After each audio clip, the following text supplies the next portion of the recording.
TNBS presents the Friday Night Pick'em Podcast. I'm your host, Tommy, aka Millsy, joined tonight by... I'm Casey Smith here. My Twitter handle is Smitty15155. This is Chris, aka Hazazel. My Twitter handle is Hazazel_TNBS. And we're here tonight. We're just going to, it's the inaugural NFL Pick'em Podcast, first ever. We're, basically what we're going to do is we're going to pick each game from Sunday and Monday. Going to go through and pick them with the spread, straight up, over-unders. We'll each give a little take on it and hop on the next game. If you have anything to say, you can find us on Twitter. You can hop in the comments. We're always looking for feedback. But one point I do want to make is most weeks we're going to have a little segment at the end where we pick some player props each. This week it's been pretty hectic with the start of football season and getting all the podcasts going and everything. So this week we didn't get a chance to do the player props, but for the rest of the weeks we will. But without further ado, getting into the NFL kickoff 2018, starting it off with the Pittsburgh Steelers at the Cleveland Browns. Pittsburgh's given 5. Over-unders 41.5. Casey, what do you think? Well, I think I like the Browns here, actually, getting 5 points. I just think Big Ben is really crappy on the road normally. Plus, they don't have Le'Veon Bell here. And you got to improve Browns' team. They got a nice defense, I think, this year. So I'd pick that. But I'd actually take the Steelers straight up. I think that they'll somehow squeak away with it like they always do. And I think that 41.5 points is way too much what we're going for here. I'm thinking a defensive battle, actually. Maybe like a 15-10 kind of thing. I don't know. Who knows? Yeah. It's going to be nasty weather in Cleveland. That's a good point. I didn't know that. We're supposed to have some weather issues there. Yeah, it's looking like rain or some slosh or something. As we all know, that tends to lead to lower scoring games, so that's something to keep an eye on. Chris? I'm definitely going to have to agree with Casey on the taking the Browns with the spread. I think the lack of Le'Veon with the muddy conditions and crappy weather, it's going to be really difficult for them to get the ball going. And I agree too. Ben's not as young as he once was. Antonio Brown's still amazing, but if he can't plant his feet because the ground's moving underneath him, it's going to be really tough for him to get those long bombs that Antonio loves to take to the house. On the straight up, I'm going to give that one to Cleveland also. I think that the fact that Le'Veon's not going to be part of the game plan is going to help them out a little bit. Connor's really not as proven, so they're not going to have to worry about loading the box, and they can give a little bit more help over the top against Juju and Antonio. So I think Cleveland surprises everybody and comes out, swinging and winds up stealing this one right from underneath Pittsburgh. And also, too, to the point of what Casey said earlier, Ben's just not a very good quarterback on the road. It's Jekyll and Hyde with him on, road versus home. As for the over-under, I agree. I don't see this game being a very high-scoring game at all. Just drawing on what we saw in the Philadelphia game against Atlanta last night or Thursday night, we saw that it just wasn't a high-scoring game, and the offense and defense just looked terribly rusty in the first half. So I think that's going to be an under all day. All right. Well, just to go off that point, I agree on the under, and especially now that I know a little more about the weather conditions, and that should play a factor in the game. But as far as with the spread, I have to take Cleveland. I just think offensively, with the addition of Tyrod, they have not only Tyrod, but adding Jarvis Landry, and then you bring back Josh Gordon. We saw Josh Gordon when he's healthy and when his head's in the game. He's one of the best wide receivers that there is. He's a freak athlete, great hands, and crazy athletic. And Tyrod's not a quarterback that forces things. We all know he can take off and run. So when you have a quarterback that's going to have that much freedom in the offense, a quarterback that's proven, that has that, that mind frame of understanding games and situations and not forcing throws, which is the most important thing. Even though you have all these, great wide receivers opposite of you, I honestly wouldn't be surprised if Antonio Callaway ends up having the best game at all the receivers in that game. But when it comes to straight up, I tend to like Cleveland as well. I mean, they have Duke Johnson out of the backfield, who's a great pass catcher. They added Nick Chubb in the draft, and yeah, losing Carlos Hyde hurts. But they who did they add? I can't remember who they added at running back. I'm drawing a blank You right now. mean Crowell, right? No, That they they lost. lost Crowell. Oh, they added Hyde. They added Hyde, yeah. I'm an idiot. Yeah. All right. So yeah, they added Hyde. I'm thinking San Francisco. The addition of Hyde, so now they can run the ball. If it is that bad weather, they can run the ball 40 times effectively between Chubb and Hyde and control the game. So with the weather, I'm gonna have to take the under, take the Browns straight up, and take the Browns with the spread. No Le'Veon to me. Just he's the engine of Pittsburgh's offense. He's what really makes it go.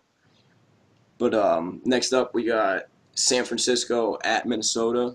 Minnesota's given 6.5, and the over/under is 45.5. Chris, what do you think? Well, see, this game to me is kind of, it's a tough call. I don't like the absence of Jerick McKinnon. I think that's going to be a real big hit to Minnesota. I think he's done for the season, isn't he? Yep, torn ACL. It is. Yeah. So, I mean, without him, I like him out of the backfield. I think he's a good weapon for them. My biggest thing is, though, I'm really not on the Garoppolo train. I think what happened last year really was an indication of what we're going to expect this year from the 49ers. And I don't know. I don't see that offense being able to work as well as people are planning them to be. I think Garoppolo was a great backup. I think he'll be a serviceable at best starter. I don't think he's the answer to the Niners, prayers. Now with them getting 6.5, with the spread, I'm going to have to go San Francisco.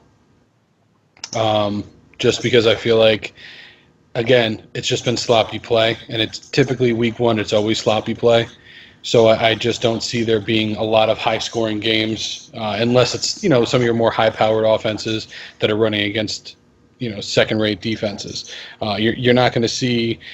I consider these guys to be both kind of middle-of-the-road teams, truthfully, and I'm intrigued to see what's going to happen with the combination of Diggs and Thielen this year to see if they actually can work together and be a dominant duo.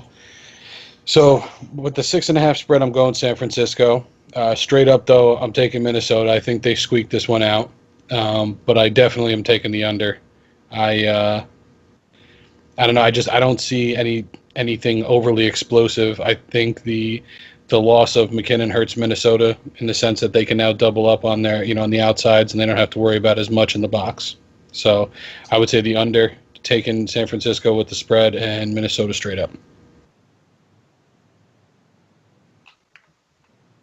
I think, you know what? I actually like the Vikings in this one.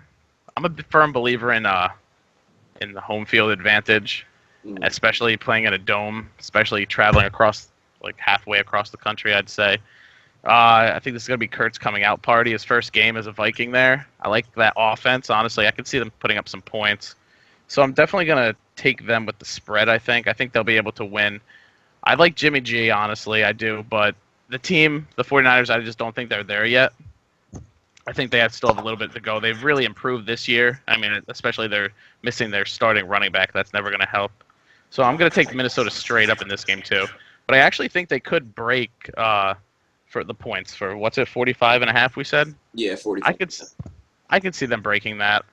I could see a couple touchdowns, a couple misassignments. In a dome, they'll have some good weather. I think this game probably better than some of the other games to break the spread.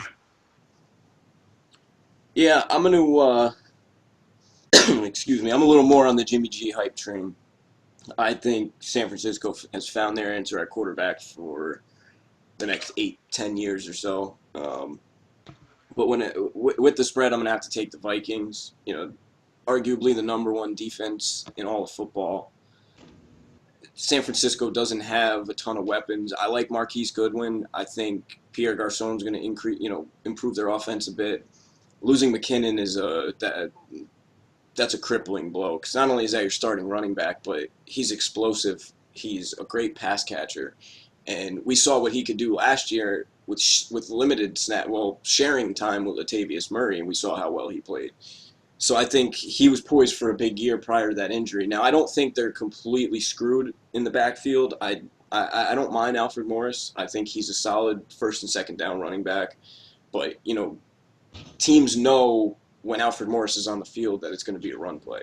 They're not going to dump off a pass to Alfred Morris, who's caught, 6 passes in his entire career.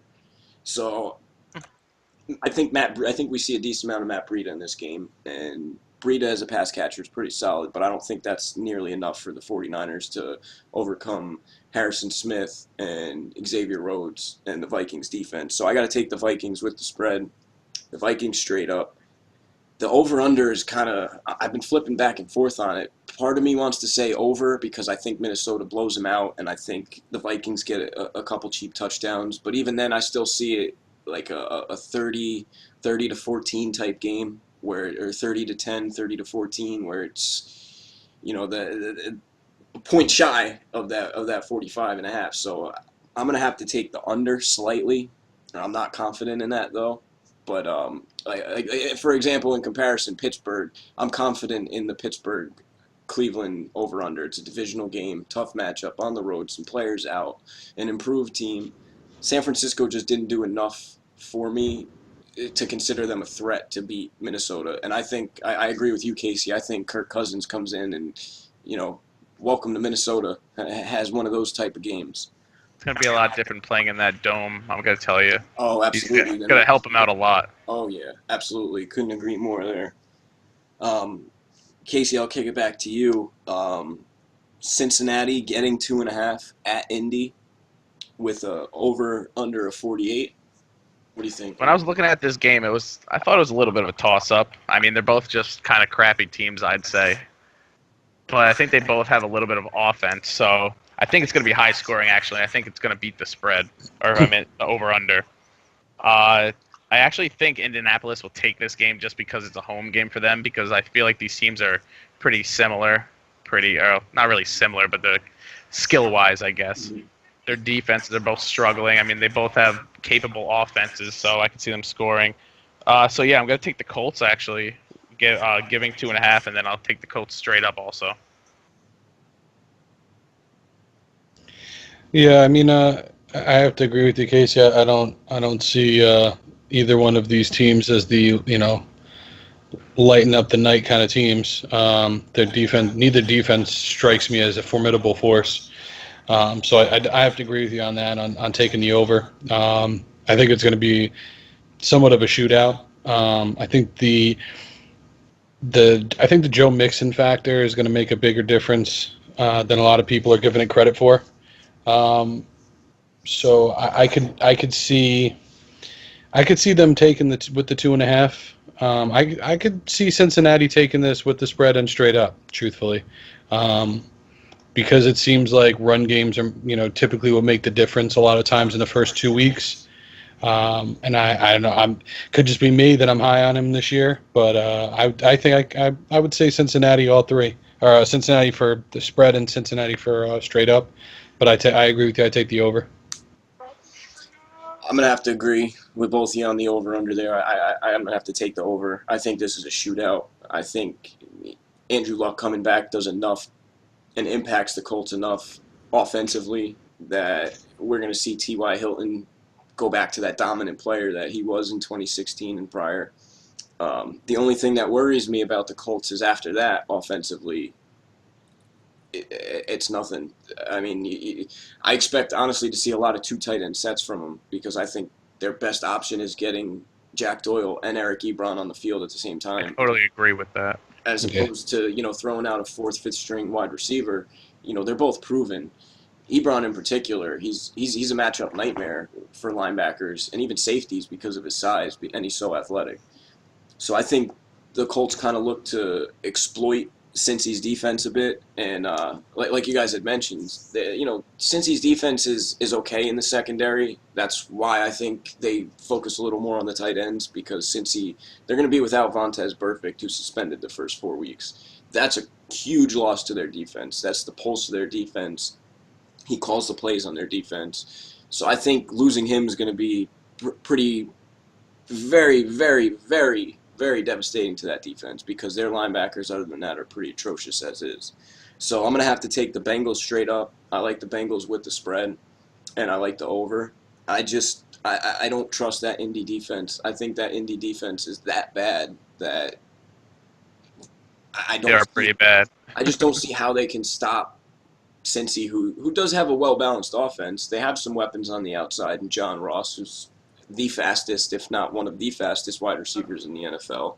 Tyler Boyd has great hands, and A.J. Green has proven himself as an elite wide receiver. So then you look in the backfield as well. You have Joe Mixon.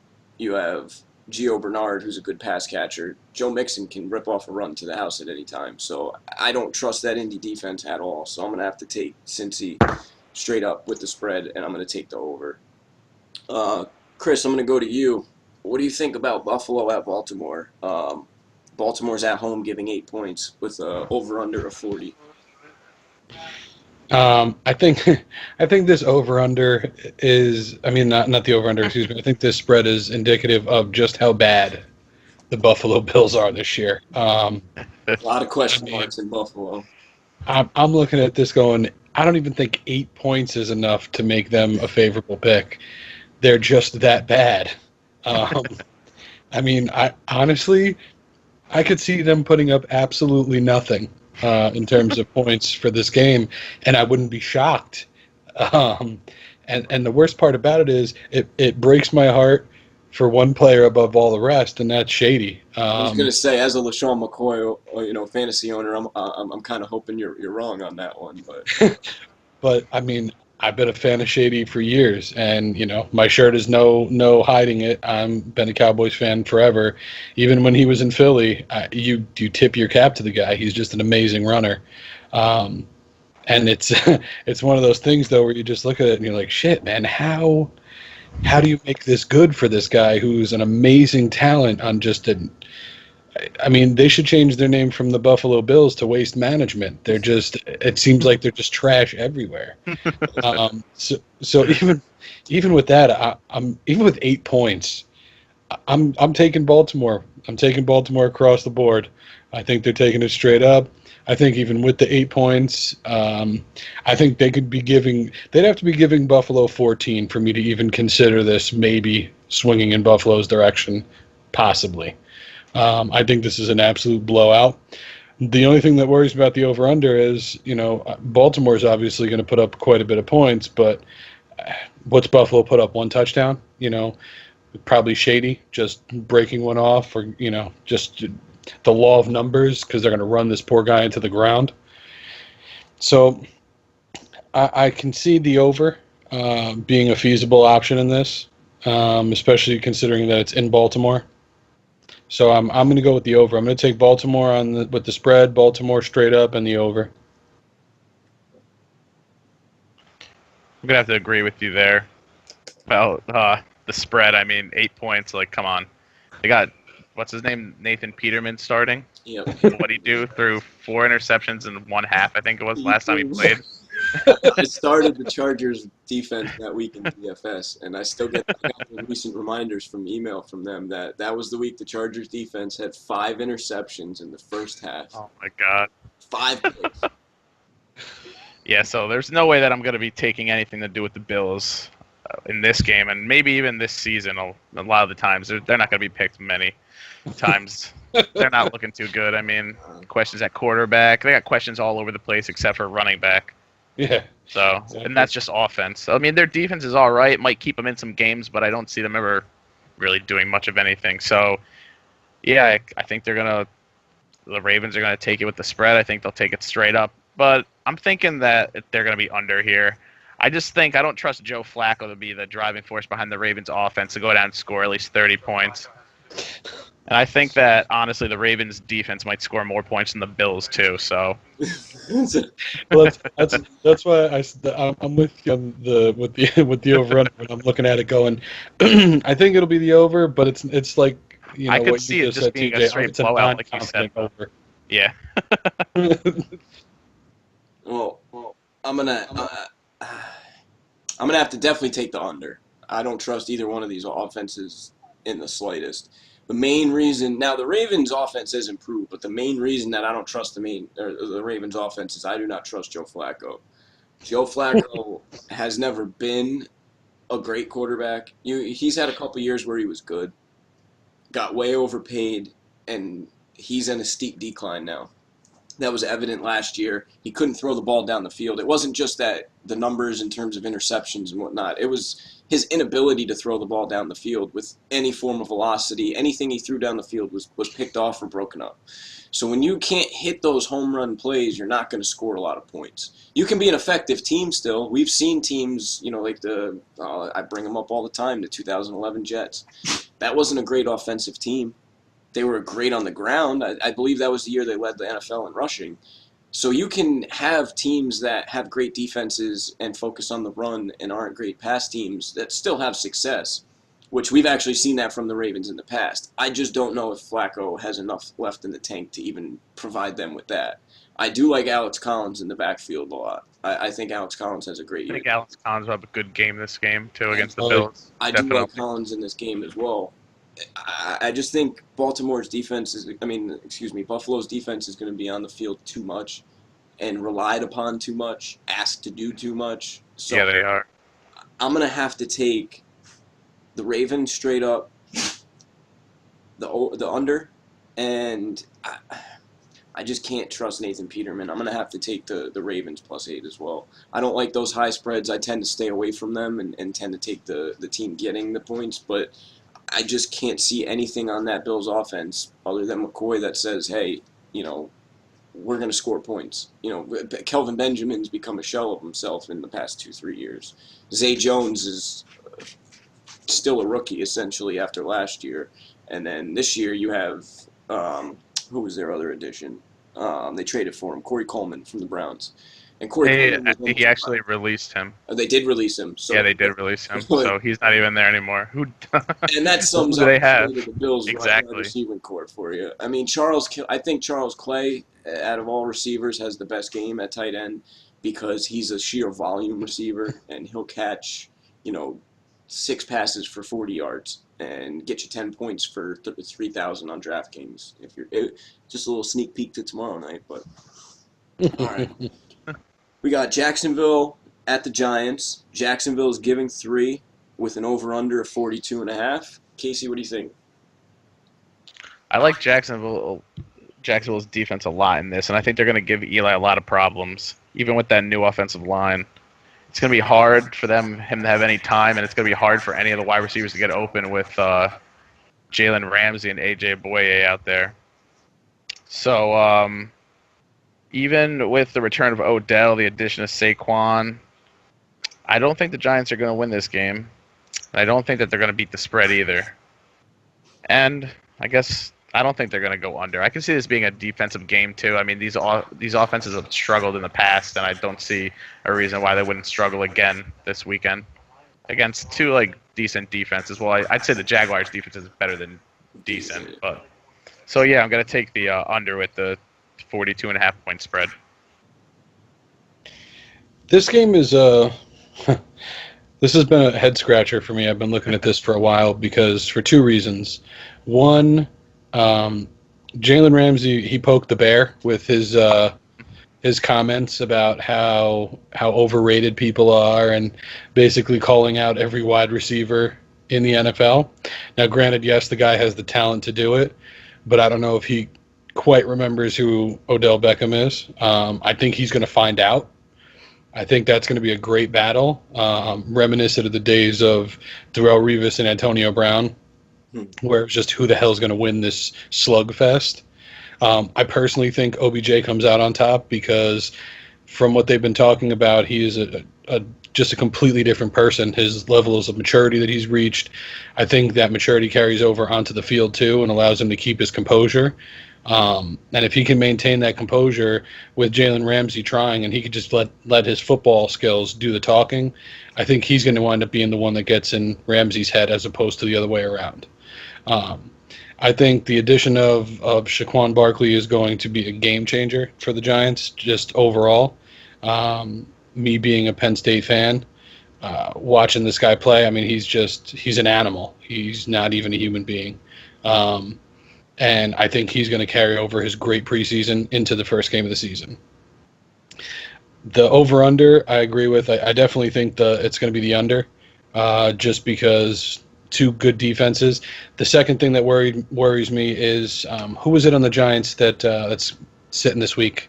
One of their linebackers. Linebacker. Olivier Vernon. Vernon, yeah. Now, Olivier Vernon being, I get the next man up methodology and mentality behind it, but he's going to be somebody that's really hard to replace on the defense. Replacing that pass rush is that's not something anybody can just step in and fill. Absolutely, that's a great point. So I think that hurts the pass rush a little bit. The problem is, I don't know how I really feel about Jacksonville's pass game. And I know it may sound crazy, but I like the weapons they have, but I need to see the continuity. That's what I'm looking for to see. And I don't know that it's going to be there enough to beat a team like the Giants that's worked together for so long. And when you add in the size of Evan Ingram with the hands and abilities that he has, and you throw in Sterling Shepard, and you're lining him up opposite of Odell, even with the amazing secondary that the Jaguars have, I just feel like it's too many weapons for them to be able to control them all. Because one of the biggest weapons that you have to remember too is Barkley coming out of the backfield catching the ball is an animal. I mean, you're talking about going face to face with a freight train running downhill. So, I personally, I'm going Giants across the board. I'm taking the Giants with the spread. Thanks for the free points. And I think the Giants take the game, especially at home, right? Because this is in New York, isn't it? Yeah, correct. Giants are home. Yeah. It's a home opener. And I also think after last year, I think the Giants are pissed about what happened. Because last year, they were a laughing stock, and they know it. And that's what I've known from this team for years. Any year that they've had a horrible season or they've had a bad season, they come back with a fury. So the NFC East is going to be an interesting division this year. But that's what I'm going. I'm taking the Giants with the spread, Giants straight up, and the under. I tend to I agree with both of you. Casey, I agree. Jaguars, like I mentioned earlier with the Vikings, they're 1-2 or, 1A, 1B, however you want to put it. But the Jaguars have one of the best defenses in the NFL, if not the best. Now, on the flip side, I agree with you, Chris, too, that there's way too many weapons on the Giants offense. And you can game plan to take a player out of a game. If the Jaguars really wanted to, they could double Odell with Jalen Ramsey and a safety over the top, and Odell will most likely be a non-factor because of the caliber of Ramsey and the fact he's got a receiver over the top. But can you do that when you have Evan Ingram as a tight end and Sterling Shepard opposite Odell and Saquon Barkley in the backfield? I don't think you can, because then you're going to get Saquon on a linebacker one-on-one on the outside. That's matchup made in heaven for the Giants and Saquon.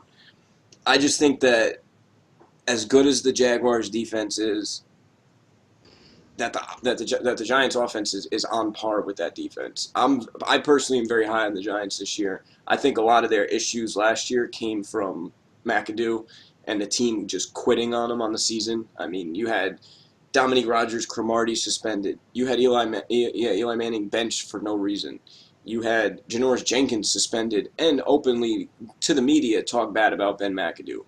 So I think with a new coach, some new blood in there, some pieces still in place, I like the Giants this year a lot. And the fact that they're at home against Blake Bortles. How many times have we seen There's 2 minutes and 45 seconds left in the fourth quarter. Jaguars have 3rd and 3. Other teams got one timeout left. Jaguars need a first down. Game's over.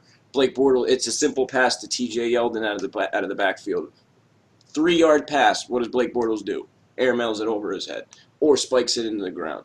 We've seen it happen so many times with him. And now, not that I don't like their weapons, it's just that their weapons are too unproven for me. There's no Allen Robinson anymore, who's at least shown chemistry with Bortles in the past. Allen Hurns is gone. Yeah, he had some injury issues, but Hurns is talented.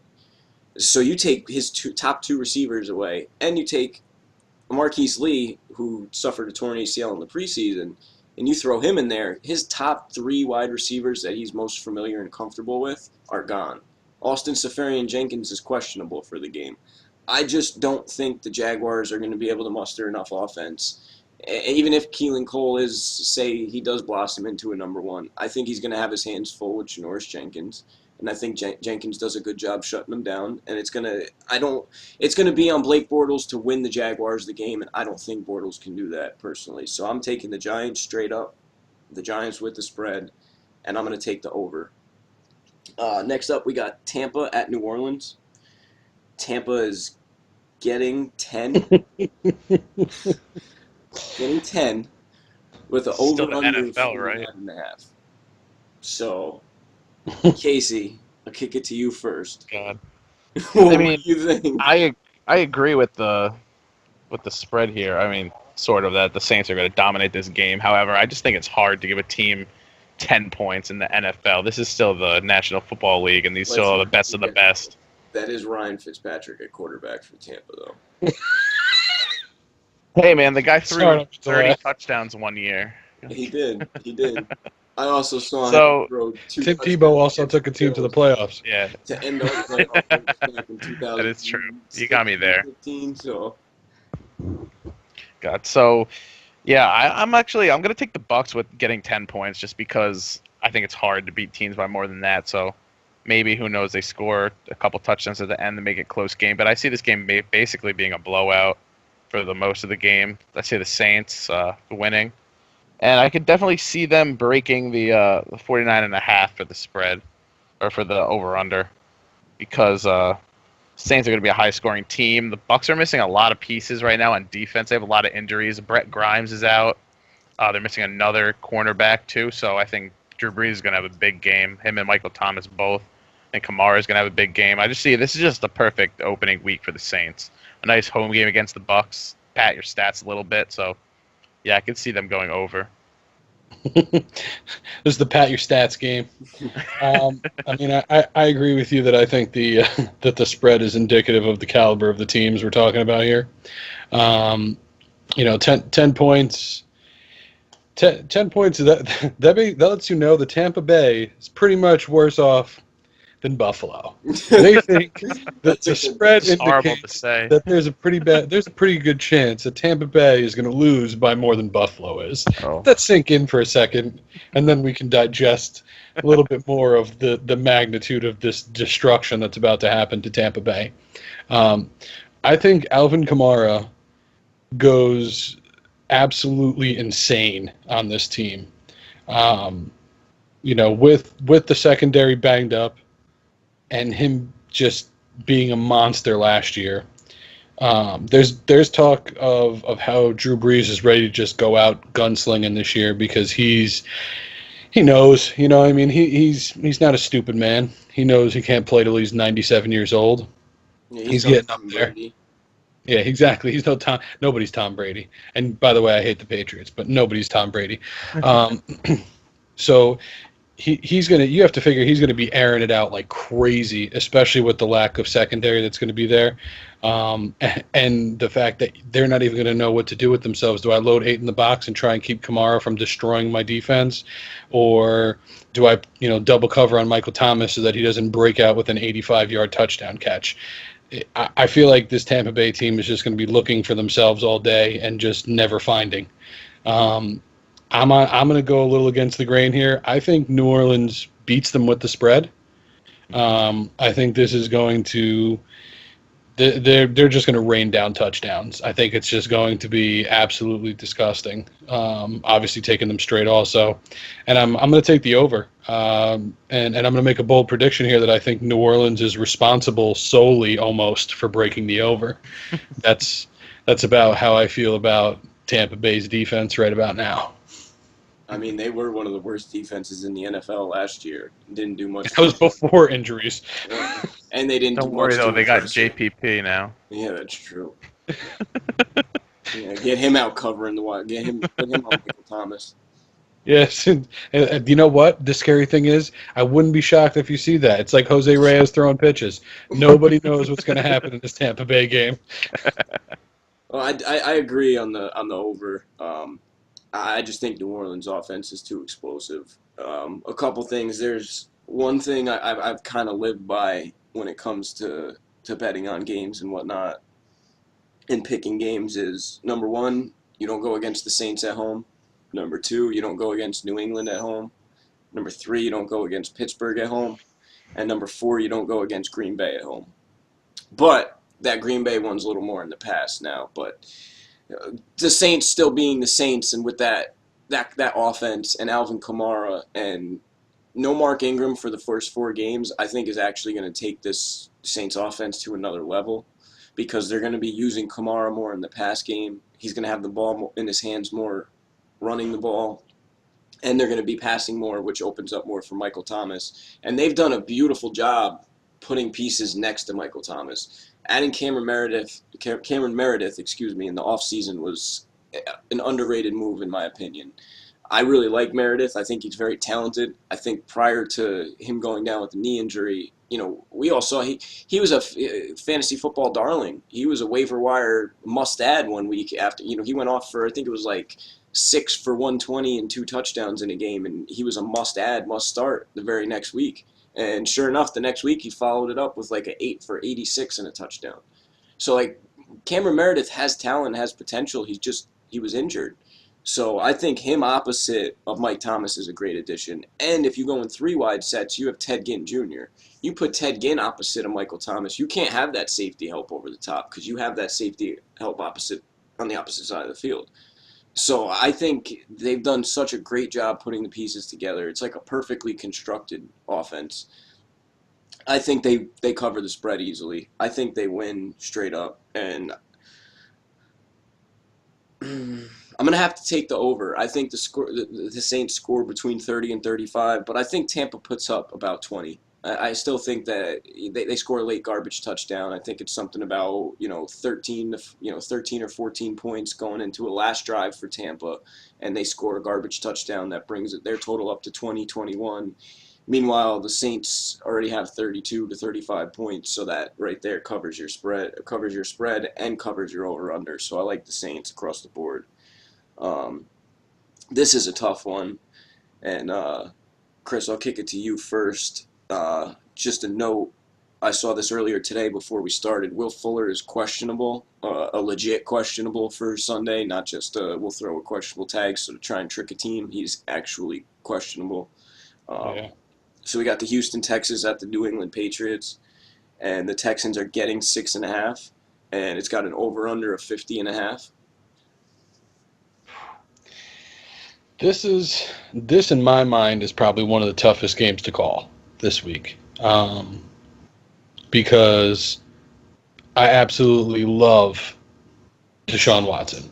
I think as a quarterback, he was finally coming into his own last year, and I mean he was scary good before he got hurt, and he made everybody around him better, significantly better, which, is reminiscent of that Tom Brady effect. Now, I'm not saying he's Tom Brady. I'm not saying he's as good as him, but that's the mark of a high caliber quarterback, is when he elevates his entire offense, not just 1 or 2 players.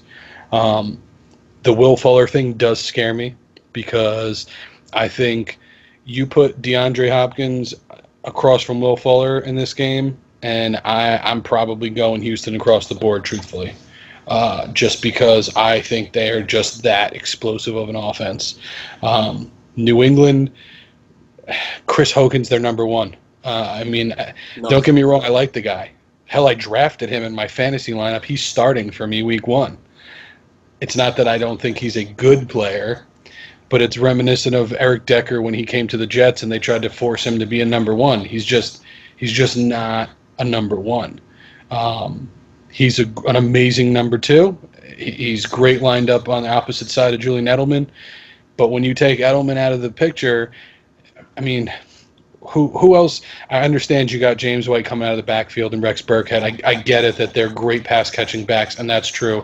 And you do have Rob Gronkowski, quite possibly one of the best tight ends we've ever seen in the history of football. I get that. But when you can double up on Gronk and you can double up on Chris Hogan, because who else are they throwing it to? It makes your defense a little bit stronger. So, but I also stand by the motto that I've had since we started watching football and seeing the greatness that is Tom Brady. You could give that dude 3 parking lot attendants and he's making a Super Bowl run. He's just that good. So given the Will Fuller injury and them being at home with the Tom Brady effect, straight up, I'm definitely going New England. That 6.5 is tough for me because I could see New England winning by a field goal. I could realistically see that happening. Hell, I could see them winning by 2 field goals just because when they get in that red zone area and you start limiting your options, I just don't know that they're going to be able to punch it in as often as they would with every weapon at their disposal. So I'm going to take Houston with the spread. Getting the 6.5 points, I think that's, again, and also too, like I said before, with it being the first week, you're seeing a lot of sloppy offense. We're going to see a lot of sloppy offense. I don't care that it's Tom Brady. Everybody's got rust. It's week 1. So, I mean, realistically, I could see Houston taking it, the spread, New England taking it straight up. The over-under of 50.5. While I do think they're both electric offenses, J.J. Watt's back. Jadeveon Clowney is just a monster. I'm going to go with the under, just for the simple fact that not only that, New England, I remember we talked about this one year, TJ, that they had one of the most ridiculous records. They had the most amount of yards given up between the 20-yard lines, but the least amount of points given up. Yeah, they're tough. They're smash mouth in the red zone. So I'm going to definitely go with the under on that. I'm going to agree with you with the spread, actually. I think that the Texans will be able to beat the spread. I think that it's going to be a close game. I mean, I actually see the Patriots coming out and winning the game in the end and taking it straight up, but I could see them winning by like a field goal or like you said, like a touchdown, like going ahead by 6 points or something like that very easily at the end of the game. You just can't pick against Tom Brady at home, and I don't think you can pick against the Texans playing the Patriots at Foxborough because I'm pretty sure they have never won there. I don't know if that's a correct stat, but I think it is. Correct stat. They haven't. They've beaten the Patriots before. They haven't beaten them. They just haven't beaten them at Foxborough, right?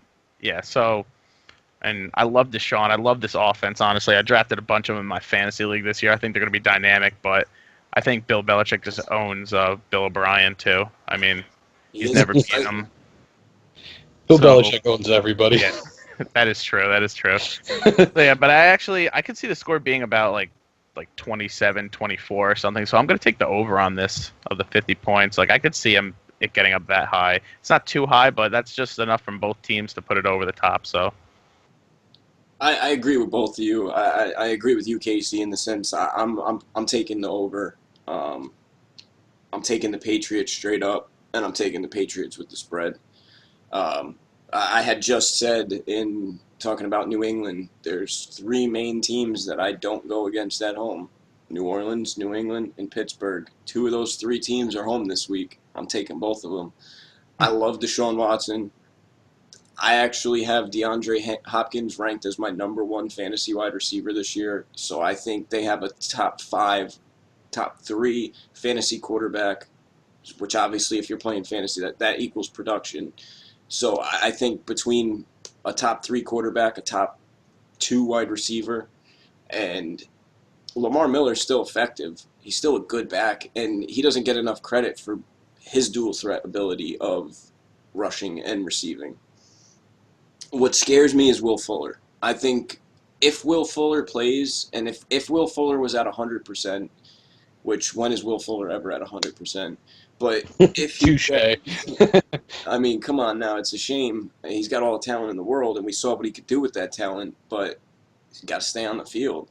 But if he was playing and he was healthy coming into this game, I would definitely take Houston with the spread.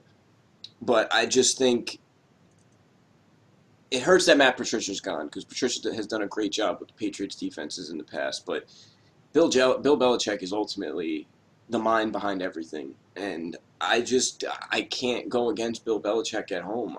Deshaun Watson's still a young quarterback who's played in what was it? He got hurt in his 9th game. Mm-hmm. So if he got hurt in his 9th game, like he's played in 9 career NFL games, going into Foxborough, playing against a Bill Belichick team. We know Bill Belichick's something like 9-1 or 10-1, 11-1, something like that against rookie quarterbacks. Which to me, Deshaun Watson, having only played in 9 games, is still a rookie quarterback. That doesn't mean he's going to play like a rookie quarterback, but in terms of experience, he still is. So going on the road, week 1, Chris, like you had mentioned, with sloppy play, which is a guarantee from every team in the first couple weeks. I'm going to have to take the Patriots across the board and take the over. I think it's a shootout. I think we see a 28-24, or excuse me, 28-21, which still wouldn't be enough to put it over, but 31-28. I think it's going to be a high-scoring game, some 27-24, 30-27, somewhere around there. But I think we do hit the over, and I think that's going to be, of the 1 o'clock games, I think that's going to be the most exciting and the best to watch. Oh, God. The Tennessee Titans at the Miami Dolphins. All right. Titans giving 2. Over under a 45. Game is in Miami. Chris, I'll kick it to you. What do you think? Bless I think this is like watching, 2 sheltered kids fight in the park. Neither one of them knows how to throw a punch, so they just kind of slap each other and run around.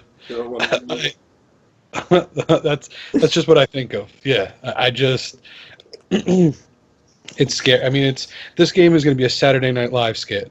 It's everybody's. I actually like Mariota. That's the funny thing about it is, I don't know that there's many people that agree with me on that, but I like Mariota. I think he's got talent. I just feel like somehow he transferred the Cleveland Browns curse to the Tennessee Titans, where it's just like nothing ever works out for this guy. With losing, what's his name, retiring, now they have to rely on. Who'd they pick up too? Didn't they sign somebody? Well, they drafted Corey Davis in the first round last year. They still have Rashard Matthews, and who's their number 3? Rashard Matthews is likely to play limited snaps though, because he's coming back from injury. Decker retired, and they have Tywan Taylor. Tywan Taylor he's their slot guy. Right. So, I mean. Oh, they did add Deion Lewis in the backfield. That's who they added, Deion Lewis. I knew they added somebody that was decent. Which Deion Lewis has good hands, so that'll help Mariota a little bit. They scare me. Like watching these two teams, it's like it's gonna be the bad news Bears. I don't even know what to say about it. The only good things I can think of are Kenyon Drake. Congratulations if you own him in fantasy. You're about to make a bunch of points because that's going to be the only dude that can probably do anything in this offense. They're just both bad. In terms of who do I think is going to take it with the spread, I'm going to give it to Miami, getting the 2 points. Just on the sole fact that they're at home.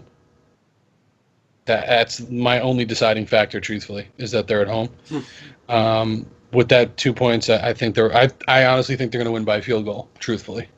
So I'm going to give them straight up. The over-under scares me with them because it's going to go one of 2 ways. It's either going to be just a multitude of follies that lead to defensive touchdowns, or amazing field position where the running backs can just punch it in, or nobody's ever going to see inside the 10-yard line, and they're going to have to double ice down the kickers for all the field goals that they're attempting. So I could see it going either way. I'm going to go with the under just for the sloppy play factor of week one. I don't think either one of these teams breaks 14 points. So I think this is like a 13-10 game. If by some stroke of luck somebody gets to 14, I'd be shocked. If somebody hits 21, I might need medical resuscitation.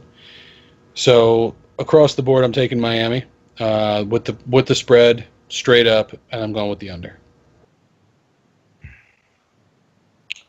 I'm actually going to have to take the Titans here. I just think Miami haven't really done anything in the offseason but get worse, to tell you the truth. And they're dealing with a bunch of crap there. They always are. They're not looking too good, I think. But the Titans, at least they brought in a new coach. They got a new offense, the Matt LaFleur offense, coming over from the Rams last year. And before that, he was the quarterback's coach for the Falcons. So he's coming off two, I think, number one overall years for his offense that he was running. I mean, even though he wasn't the offensive coordinator, he's still a big part of it as the quarterback's coach. But so yeah, I think the Titans are just going to win this game straight up. I also think they'll take the spread. It's only 2 points, so I mean, I don't think it's that much. I don't really think these teams are going to get to 45 points, though. I just see it as like a low-scoring game. At least I don't really see the Dolphins scoring much at all. So yeah, I'm going to take the over with that. Or the under, I mean, sorry. Oh God. This is So you feel my pain. This is normally a game. Most weeks, if I'm betting, I'm not touching this game. I'm staying far away. Um, I am in a couple leagues where you pick, or a couple pools where you pick every game each week, and then based on your standings at the end of the season, and you can win weeks and whatnot. So I am forced to pick this game. One point that wasn't touched on was neither one of these defenses are much anything. So I think with two bad defenses like this, the Dolphins do get Tannehill back, which I think will do a lot, but they're also without Devontae Parker, their number one receiver. So that worries me. I do like Kenny Stills, but I like Kenny Stills as a number two. He's a nice deep threat, situational deep threat. He's got a decent route tree, but for the most part, he's good down the field. But it's hard to throw those down the field passes when you don't have a defense that's afraid of anything else you can do. So with no Devontae Parker, new tight end play, I do like Mike Gesicki a lot, and I think he will be good. Um, I just don't know, and he's likely to play a major role. I just don't know if he's in enough because of his blocking woes. Um, I'm gonna have to. Oh, jeez. I'm gonna have to take Tennessee. I'm gonna have to go with Tennessee with the spread straight up, and I'm gonna have to take the under. I just think Tennessee has a bit more on the ground. Miami's still obsessed with getting Frank Gore the ball. They've openly come out and said that it's going to be more of a split carry situation between Gore and Kenyon Drake, and that to me is crazy unless you're trying to conserve Drake now for future years. But even still, I mean, I just don't think the Dolphins have nearly enough on the offensive side of the ball, whereas Tennessee does have Corey Davis. Marcus Mariota is good on the ground. They do still have Thunder and Lightning, if you want to call them, with Deion Lewis and drawing a blank, Derrick Henry. And then you do have Tywan Taylor, and you do have Rashard Matthews, who does have some chemistry with Mariota, albeit he'll be limited. I'm gonna have to take Tennessee. Is Rashard Matthews injured or no? Yeah, but he's gonna play limited snaps. Yeah, he's going to play. Okay. Next up, one of my personal favorite games of the week that I cannot wait for, and will be a highlight on tomorrow night's DFS show. The Kansas City Chiefs at the Los Angeles Chargers. The Kansas City Chiefs are getting 3.5. It's an over/under of 48.5. Casey, I'll kick it to you. What do you think? See, I'm actually really high on the Chargers this year. I like them, but however, they are missing Joey Bosa for the first game, and they also have, was it Jason Everett? Was Jason. it or right? Yeah, is out for the year too. So they're already dealing with injuries, and I don't know though. Patrick Mahomes' first game coming on the road, that could be trouble also. So I think I'm gonna go with the Chargers here, getting the or giving the 3.5 points. I could see them winning this game probably by like a touchdown or so, maybe 7 to 10 points. I think they'll take it straight up. I just think because I'm a high on the Chargers. They're dealing with injuries, but I still think they can make a run this year, maybe even for the division, maybe even a little further than that. We'll have to see. The Chiefs are kind of a question mark right now, coming in with their new quarterback, and their defense is dealing with a lot too. They lost Marcus Peters, and I'm pretty sure Eric Berry is out this week, or he's doubtful right now with a heel injury, which is their only real big player I think left on the defense that's been around. So point wise, I don't think both of these teams will get over 48.5 points. So I'm going to take the under there, but I do take the Chargers straight up and with the spread. Yeah, I mean, I have to agree with you on the over/under. I definitely think I'm taking the under on that.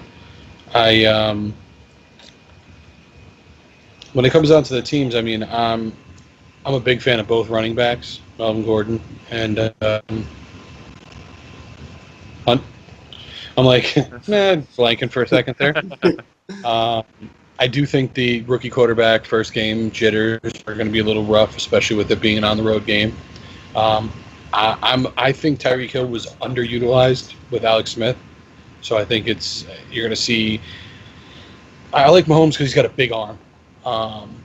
He's got a cannon attached to his hand. He's like Mega Man. So I'm intrigued to see what happens with that.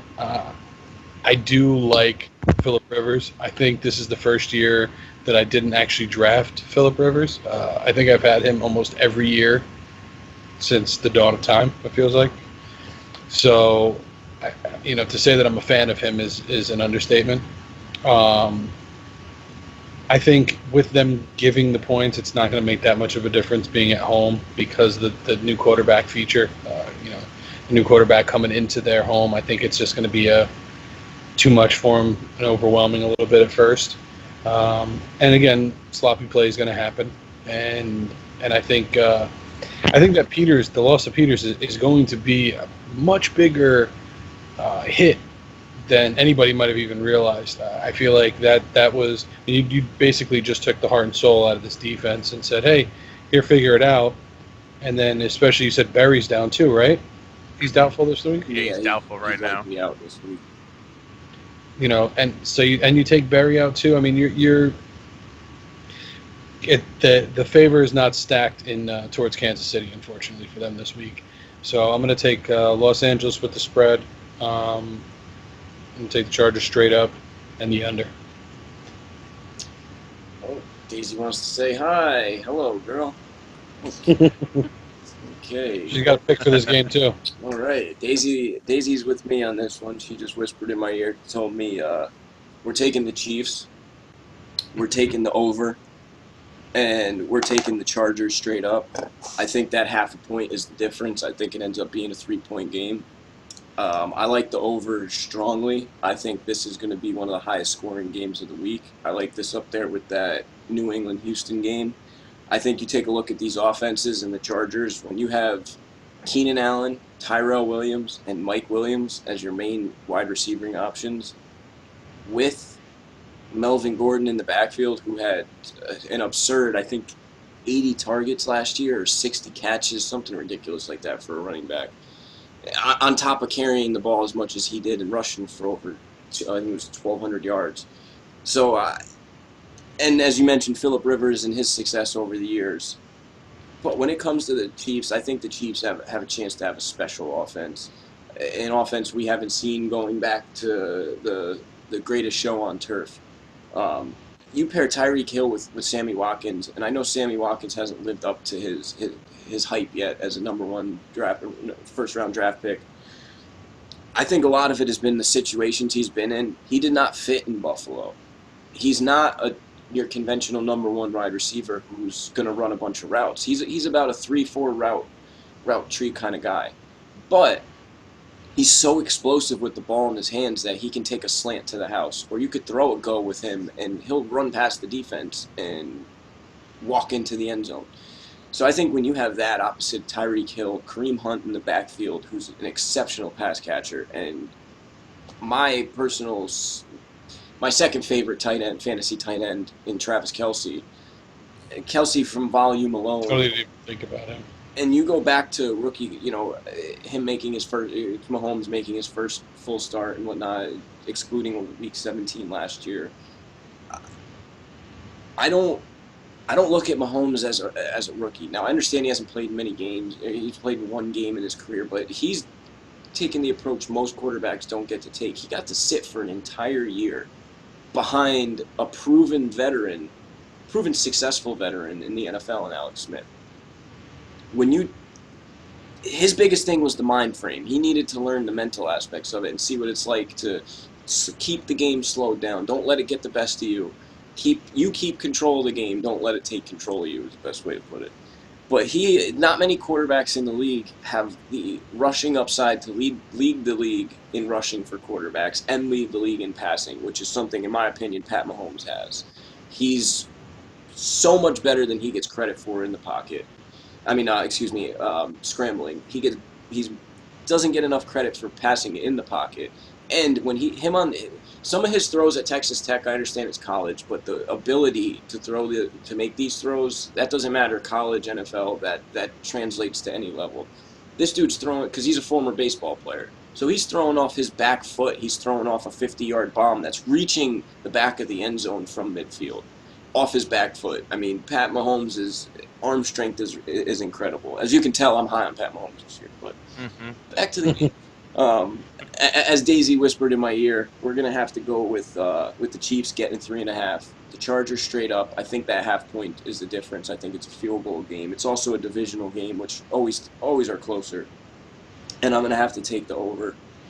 Next up, we got the Seahawks at the Denver Broncos. Broncos are giving 3 with an over-under of 42.5. Chris, kick it to you first. All right. Now this game, this is one of the games that I'm the most excited to watch. Not for any other reason than I cannot wait to see Shaquem Griffin play. I am absolutely. Too, I believe. Yeah, he started. Yeah, he is. I'm absolutely just. I can't wait to see what this guy does in the NFL. And the fact that his brother's on the same team as him. Yep, drafted the year before. Yeah, I mean, it's just, it is a Cinderella story, the likes of the New Orleans Saints after Katrina. Like, these two brothers grew up together. These two brothers went through everything together and had this dream of playing football together. To be drafted by the same team 1 year apart, both be dominant at your position. I mean, his brother's a cornerback, if I'm not mistaken, correct? Yep. Yeah, and from what I saw from some of the highlights I watched on him, he's a pretty damn good cornerback too. Yeah, they did get rid of Richard Sherman. Yeah, well, I also love the fact that they picked up Brandon Marshall. I think Doug Baldwin, Brandon Marshall, Tyler Lockett, that is a scary combo, especially with a mobile quarterback like Russell Wilson. I think he's just in a great position this year. To show everybody why they don't understand his true level of talent and what he can do. Who's their starting running back now? It's not Procise, is it? No, Chris Carson. Yeah, Carson's expected to start, but Penny's expected. They drafted Rashard Penny though in the first round this year, but he's starting as the backup. So see, that's the thing is, there's a lot of question marks there for them in the backfield. And with a mobile quarterback, I like a mobile quarterback with a powerful running back because I think it just makes it so much more dynamic. I mean, look at Cam Newton and Christian McCaffrey. Perfect example. I think the fact that McCaffrey's back there and is so good that he actually makes it easier for Cam to showcase his talents. That's just my personal opinion on the quarterback-running back tandem. Now, across from them, you have Denver. I'm a little uneasy. Keenum got the starting nod, if I'm not wrong, correct? Yeah, Keenum starting. Okay. The thing with this lineup and this team is, their weapons are great. I mean, Emmanuel Sanders, Demaryius Thomas, great weapons that you've got there. You know, they still have probably one of the better defenses in the NFL, and they drafted what's his name, Royce Freeman this year. I feel like they have a pretty good package. I'm just concerned about Keenum. I'm concerned that he's going to be able to put an offense together the way that it's necessary to beat a team the caliber of the Seahawks. Are they still the Legion of Boom that we used to know? Absolutely not. They're a completely different team than they once were. But they're still a pretty good defense. And they're also a very well put together offense now that has a lot more weapons than they've had in the past. So that makes this game one of the games that I'm so excited to watch. And plus, like I said, I'm excited to see the Griffin boys come out and show us that the Legion of Boom has been revitalized a little bit. So with that, I'm going to have to go with. I'm not really confident in either pick in this one. I like Seattle. I like Seattle with the spread, getting the 3 points. But the thing is, I like Denver straight up because I think this could be, 12-10 game or 14-13 game. I could really see that being what this game winds up as, just because of the type of teams. So I'm going to go with the under. I'm going to take Seattle with the spread. I'm going to take Denver with the straight up. I'm actually really excited to see this game too. I think it's going to be a great game between two teams that have been top of their divisions, I guess. I mean, Broncos not really last year, but before that, I mean, they met in back-to-back Super Bowls. So I actually like the Broncos here. I just think that the Seahawks lost too many pieces. I think there's a lot of question marks there. I mean, they drafted this guy to come in and be their number one, running back in the first round, and then they just happened to put him as their backup. He comes in 16 pounds overweight. It's just not a good start. I think Russell Wilson's good, but there's question marks still on that line. There's question marks all around him. Doug Baldwin's hurt. Brendan Marshall, he's old. Tyler Lockett, I think, is a nice, good young receiver that will help him out a lot this year. He'll be a little underrated. But I think the Broncos' defense is going to be revitalized this year after their Bradley Chubb pick, who fell to them. I think they're going to have a great pass rush, and I think that's going to help them out a lot. I think the Broncos will beat the spread here of the 3 points, probably, and I could see them winning that. I take the Broncos straight up, and I see this as a defensive battle, too. I don't think there's going to be many points scored, so I'm going to take the under. I'm going to take the under as well.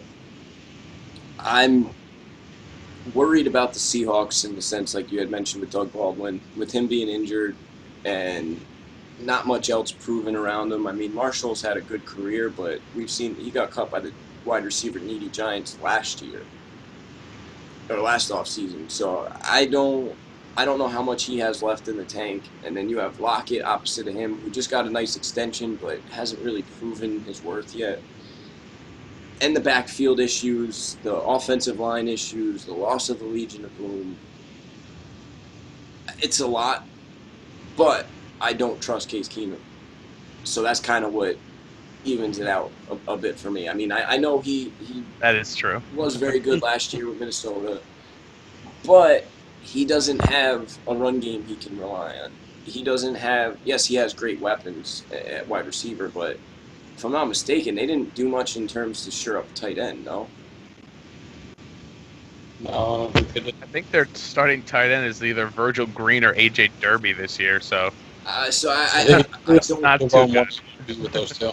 I don't remember, which can always be a quarterback's best friend, a tight end who can make something happen, whether it's in the middle of the field or deep down the field in one-on-one coverage.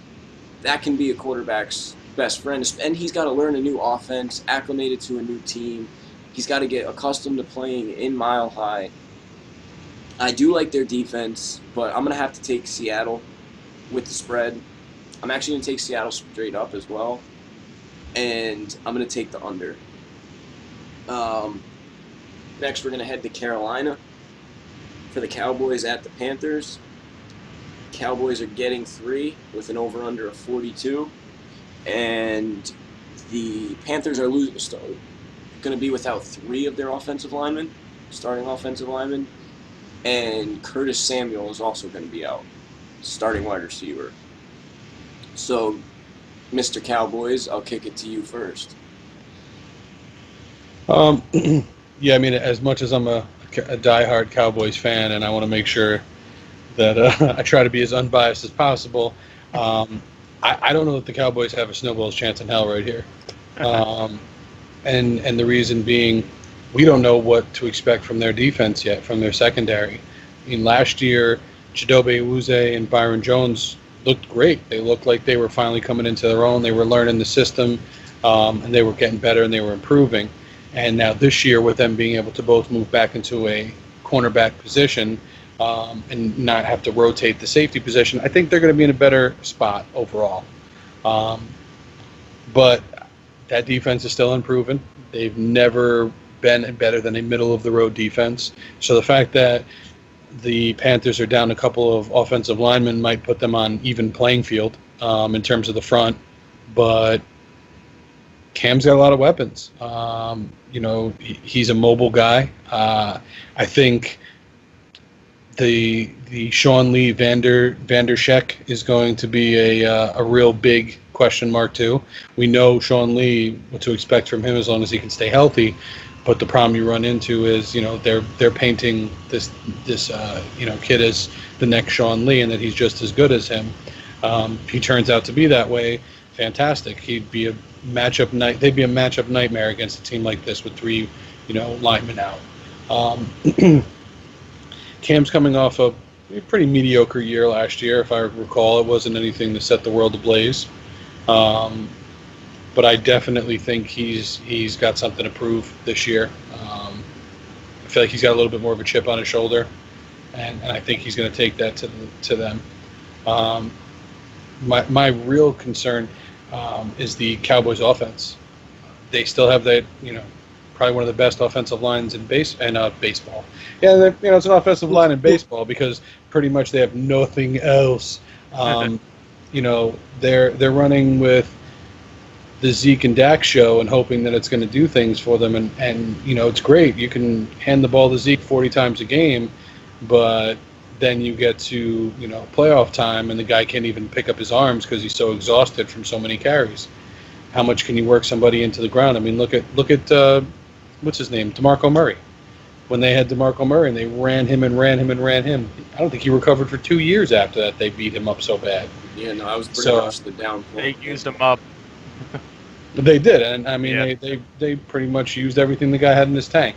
Yep. And to me, I think that that they've smartened up after that, and I don't think they're going to do that as much in terms of how many times they give carries to Zeke this year. I did like the fact that Jason Garrett said they built an offense around Dak's style. He's a run and gun kind of quarterback. Great, but you lost Jason Witten. You lost Mr. Reliable. Anytime that they needed a catch, they needed a first down, they needed a conversion, they needed anything, that was the person they turned to. And he was the surest hands on that team. The one thing I am really high on this year is Cole Beasley. I think Cole Beasley's going to come out guns blazing. I think the full season for Zeke is going to open the game up for him a little bit. I just worry about the chemistry that Dak has with who's Alan Hearns, right? Yeah, Alan Hearns. Right, and Wayne Gallup. I mean, he looked good in the first game that he played with Gallup. They connected on a 30-yard touchdown pass, but what is it going to manifest into anything? So this game is a tough call for me. I'm trying to not let my inner fan tell me that there's no way my team is going to lose that bad to a team with that many injuries, but the realistic point of it is they also let go of Dan Bailey, which I know might not seem like much to, may not seem like it's a big deal to a lot of people, but Dan Bailey was Mr. Reliable. If you were within the 50-yard line, that guy pretty much had a 98% chance that he was converting that field goal. 99 in the last couple of years. The guy is just automatic. So with a offense that has a lot of question marks and losing the ability to have those long field goals. I don't even know who took his spot. Do you know who's the kicker over there now? Was that Maher or Mar? Is he the one in Dallas? Is that Jason the one that? Myers. No, not That him? Myers. It's like No, Maher. Mayer, Oh, okay. Maehr, or something like Yeah, that. He was from, wasn't he in the Rams? Is that who it is? No, because they have Greg Zerline. Yeah, but wasn't he before Zerline? And they had him as like a backup, and they cut him. And that's He was how on their practice squad, I think. He might. and that's how the Cowboys went up with. I don't know what it is, but that's. I feel like that's going to hurt them a lot. So I got to go Carolina all across the board here. The secondary of the Cowboys concerns me, so I'm not sure that how bad they're gonna get lit up. If it's gonna be over 42 points, I mean, I could see a 21-28 game. So I'm gonna have to go with the over on this, just because I absolutely could see. I don't think 21-28 is that huge of a shock, or even if the Panthers turned around and it was 35-14, I wouldn't be that shocked at that either. So I'm going to say Carolina across the board with the over. I also like Carolina here. I mean, I'm higher on the Cowboys than a lot of people are. I think that Zeke is going to carry that team a lot, and I think they could potentially make the playoffs as a 5 or 6 seed in my mind, going 9-7, maybe 10-6. But in this game, I like the Panthers because I just think they're coming in hot. Their defense is amazing. They have one of the best defenses against the run, so I think that's going to really hurt them this game. Also, I like they brought in North Turner now to help out Cam. They're going to be doing a lot more dink and dunk passes. I mean, that's why I don't even think with their line hurting, it's going to be as bad, because I think he's going to be able to dunk the ball off to McCaffrey and Greg Olsen a lot. So it's going to be a lot of quick passes. So he's not going to be dropping back in the pocket a lot. But so yeah, I think they're going to win at home, even giving 3 points. And I think they're going to win straight up. And I think that even though that this game is going to be a little slower paced, I still think that they could both put up at least 21 points. So I'm going to take the over of 42. I'm a little worried in terms of the over-under. I don't see the Cowboys as much of an offensive team. I think they're about an average team overall. I think they're going to be around it in the 7-9, 9-7 range. I just don't think they're going to score many points. They don't have an offense built to scoring points. On the flip side, Zeke is, proven to be one of the best running backs in the entire NFL. So I expect them to rely on him a lot, rely on Dak a lot in terms of his rushing ability. But I expect them to try to control games and try to rely on their defense a little bit more, because the Cowboys have had an underrated defense the past couple of years. And I personally just think that this year, with their style of play and the additions they have made, plus what they have, I mean, we also have Jalen Smith coming back this year too. And he supposedly looked really good in camp. I don't remember if he played in preseason or not, but I do remember in camp he's looked great. So with him coming back, the addition of Van Der Esch and Sean Lee entering the season healthy, I like their linebacking core, which I think they can cause some issues for McCaffrey in Week 1. I do like the addition of North Turner to add a little more dink and dunk and a little more consistency to the offense, so that Cam's doesn't have to do as much. I think it's a low-scoring game, and I think it's a close game. So I'm going to take the under. I'm going to take the Panthers straight up, and I'm going to take the Panthers with the spread. I think it's around like a 17-10 game or a 20-14 game, somewhere around there. So I'm going to take Panthers straight up, Panthers with the spread, and the under. Next up, we got the Redskins at the Cardinals. Another one of these... while neither one of these teams are great, it is a pretty intriguing game. The Redskins are getting 1 with an over-under of 43.5. Casey, I'll kick it to you first. I think this is going to be one of the closer games of the weekend. Both of these teams are, I guess, like around the same level of mediocrity kind of coming into this year. Maybe the Redskins think they're going to do a little bit more than the Cardinals, but honestly, I see them both finishing probably at the bottom of their divisions. But in this, I think I'm going to take the Cardinals because I think they'll be able to get at least one good, healthy game out of Sam Bradford. Probably the first game of the year before something goes wrong with them. So I'm going to take the Cardinals getting 1 point, and I'm also going to take them straight up. I don't think this is going to be that high scoring of a game, so I'm going to take the under of 43.5 points. Yeah, I'm gonna have to agree with you on the over/under. I definitely do not see these two teams putting up, over 43.5 points. I do think with Arizona having just some of the weapons that they have, with having Larry Fitzgerald, with having why am I drawing a blank? David Johnson. They have weapons that they can use. I like Alex Smith. I've always said that I liked Alex Smith. I've always thought of Alex Smith as a game manager more than anything else. But I think, even though he's a little bit older, I think Patrick Peterson's probably going to do a number on any of the receivers that come out from Washington. Who's he going to line up against? Probably Jameson. Josh Doxson. Or Doxson. I think Crowder will probably be out of the slot. Yeah, so he'll probably be on Doxson. Maybe Doxson, yeah. All right. Now, I mean, I just I can't see Alex Smith to, Doxson being something to fear with Patrick Peterson on them. I mean, I think there's going to be more picks there than a fourth grade boy in his nose on the way to school in the morning.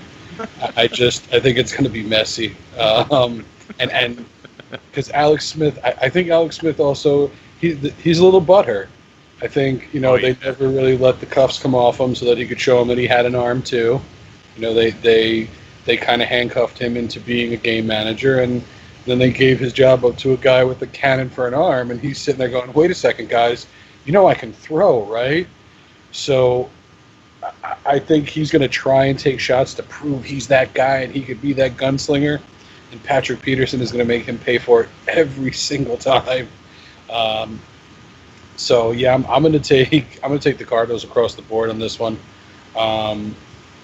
There's the with the spread, because it's 1 point? Yeah, giving 1 point. I mean, that's a joke. Straight up Arizona all day. I definitely think it's going to be the under. I think the real question comes down to what's the over/under on Sam Bradford blowing out something important that he needs to walk, whether it be a knee, a hip, a shin bone. I feel so bad for the guy because he actually is a talented quarterback. He's Mr. Glass from the movie Unbreakable. Like, if you sneeze in his direction, his entire lower body just shatters. So it's just I can't see it being a sustainable team. But needless to say, I think Arizona takes this one. I'm a little torn on the over/under because I see kind of one of two outcomes in this game. I see an Arizona blowout, or I see a shootout. I think Arizona doesn't get enough credit, and as far as quarterback, if Sam Bradford does get hurt, I think Josh Rosen's more than ready to step in and take over. He's looked good in camp. I know he was injured. I don't know if he's played. I think he played in week 1 of preseason, and then was hurt for the next 2 weeks, or missed one of the 2 weeks. I'm not entirely sure, but I do like Rosen. I liked him at UCLA. With Larry Fitzgerald, the big thing about Larry Fitzgerald is the way that they use him. They don't just line him up on the outside and say, you're our number one receiver, go make plays on the outside. They utilize his strengths. They move him around. They'll move him from the outside. They'll move him in the slot. Then you bring back David Johnson, who's not coming off of a knee injury. He's coming off a broken wrist. So there's a big difference there between somebody who's recovering from a torn Achilles or a torn ACL than from a broken wrist. So I think the combination of David Johnson, the fact that they could have a well-balanced offense. I'm really high on Chad Williams this year. They're the number 2 wide receiver, opposite of Fitzgerald. I think he's an athletic freak, and he's shown he can make some big plays. So if he just gets some consistency, I think that'll open them up even more. I do like the Cardinals a bit this year. I like the Cardinals in this game. So I'm going to have to take the Cardinals straight up / spread. And I'm going to have to take the over. This is another one I could see it being 24-20, 27-20. I do agree that Alex Smith is a game manager, but I don't think that in the offense he was in last year, if he wasn't going to throw in that offense with Tyreek Hill, Travis Kelce, I don't see him coming to Washington and doing and changing who he is or who he's been as a quarterback. So I just don't think he does enough for the Redskins to improve them offensively. I think he'll be able to keep them in games, and the fact that they don't have much of a run game and Chris Thompson is their best passing option, assuming Jordan Reed gets hurt at some point in the game because he's entering it healthy, which is insane. But He's Sam Bradford as the tight end version. pretty much. So I'm going to have to take the Cardinals. We'll go to the Sunday night game. This is a game I personally am looking forward to. To me, this is one of the most improved teams in the NFL. And this was before the Khalil Mack trade. But the Chicago Bears at the Green Bay Packers. The Bears are getting 7, and it's an over-under of 47. Chris, I'll kick it to you first. What do you think? Okay, so this this game is an intriguing one for me. I like Jordan Howard. I've always been a fan of his. You and I actually, I think, discovered him on the waiver wire when he first became relevant a couple years ago. So I followed him. I think he's great. I'm still torn on Mitch Trubisky. I think he's got the talent. He just worries me a little bit on his follow-through, on whether or not he's going to be able to capitalize and utilize, some of his weapons to actually be able to get somewhere. I do like their defense. I think the Bears' defense is with Trevathan, with adding Khalil Mack. I just think that they're going to be a problem. Then on the other side, you've got the man, the myth, the legend, the double check man, Aaron Rodgers. And with the departure of Jordy Nelson, which I don't necessarily think that was a bad move, because he's not going to be the same guy he once was. Did Clay Matthews didn't retire this year, did he? No, he's still there. Okay. I thought I could have sworn a big name retired. I just wanted to make sure it wasn't him. I'm a fan of Clay Matthews. I definitely think that he's he is the brains of that defense. On the offensive side of the ball, I'm a big fan of Davante Adams. I think him and Randall Cobb. Now you've got Jimmy Graham as a tight end. I mean, Aaron Rodgers finally knows what it's like to have 3 pretty healthy weapons, because I feel like there's always been an issue with it. Because I don't think neither Cobb or Davante Adams is hurt this year, right? They're not coming into this game hurt. No, they're healthy. Right. And I feel like every year before this, he's either had Jordy was hurt, Davante was hurt, or Randall was hurt. He never went into it with his 3 main weapons healthy. Now he's going in with Davante Adams, Randall Cobb, and Jimmy Graham, and he's going in with all of them healthy. I'm going to have to take that into consideration and look at it. They're in Green Bay. I think the spread is a little much, truthfully, even though it's in Green Bay. I could see this being a 3 or 6 point game. So I'm going to have to go with the Bears with the spread. I'm going to take Green Bay straight up. And as for the over-under, even though they both have these great defenses, I'm going to go with the over on this. I just have a feeling that Aaron Rodgers he's going to come out and make a statement. And I think that's what we're going to see. There's going to be a statement game from Aaron Rodgers to come in and say, yeah, Tom Brady, you're old and you can do it, so can I. I think that's what we're going to see from Aaron Rodgers in this game. Yeah, honestly, I like the Bears a lot, like what they did in this offseason, bringing in Nagy, bringing in Allen Robinson, trading for Khalil Mack even. Like, they really upgraded their team, and they're going to be much improved. And I think that they'll have a decent record this year, maybe make a push for the playoffs. Who knows? That's a really hard division, though. But as long as Aaron Rodgers is still playing for the Green Bay Packers at Lambeau Field, I think I'm just going to have to pick them every time. So I'm going to have to take the Packers even with the spread, giving them 7 points and the Packers straight up. Because you can't bet against Aaron Rodgers. That's the way I put it. The guy, he's amazing. He can do things that a lot of other people can't do with that football. So, yeah, I'm going to take the Packers across the board. And I think this game is actually going to be a high-scoring game, so I'm going to take the over of 47. I agree. I agree with the over. As good as the Bears' defense is, as you mentioned, Aaron Rodgers at home, and as Chris mentioned, Aaron Rodgers with healthy weapons, something we normally don't get to see.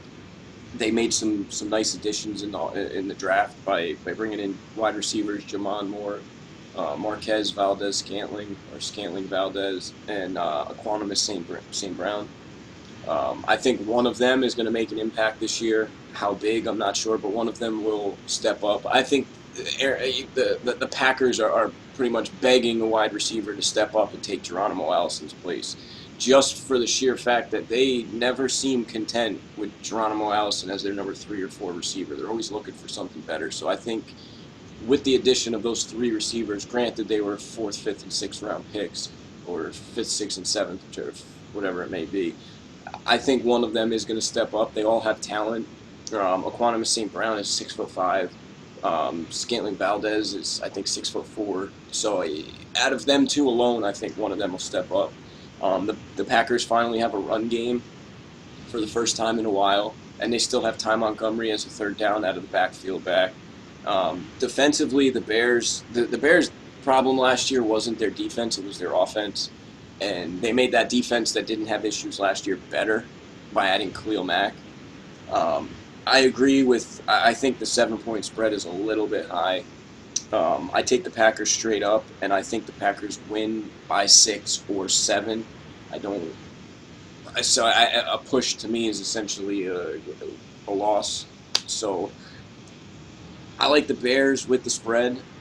I think the Bears, if it's a 21-20 game and the Bears, if it ends up finishing 21-20, Bears miss a field goal late, or vice versa, Packers miss a field goal late, 28-24 or something around there. But I do like the over. I like the Packers. I like the Bears with the spread, and I like the Packers straight up. Kicking it to Monday night, we have the New York Jets and freshly minted starting quarterback, your number 3 overall pick in the 2018 draft, Mr. Sam Darnold, stepping into the Motor City. Jets are heavy underdogs, as you'd expect. Getting 7 points in Detroit with an over-under of 45. Casey, I'll start with you. What do you think? Yeah, I actually think the Jets are going to pull the upset on this one. Yeah, surprising. But I just don't trust the Lions. Not really the biggest Stafford believer. Just in clutch moments, I guess they just don't come through for me. So yeah, I'm going to take the Jets with the getting 7 points too, which is really nice because I would definitely take that. I think they're going to win straight up though, actually, just because I don't know. I just feel like it's a Lion thing to do, and a Jet thing to do would be win their first game, because then the Jet fans are going to be going crazy, thinking they're going up for a perfect season or something. With the over-under at 45, I don't see it being too high-scoring game. I could see it being like 21-14 or something like that. Just something nice and easy going. So I'm going to go with the under of 45 there. But yeah, I'm picking the Jets for the upset. All right. Well,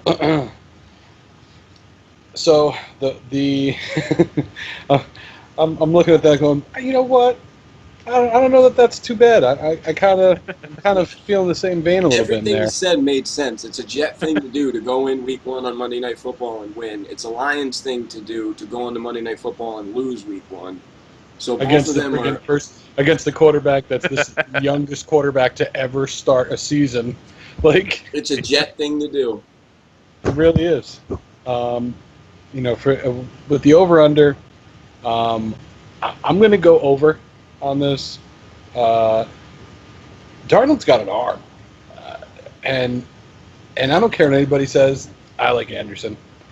I think he's underrated. I don't think he gets anywhere near the respect he deserves. I definitely agree with you there.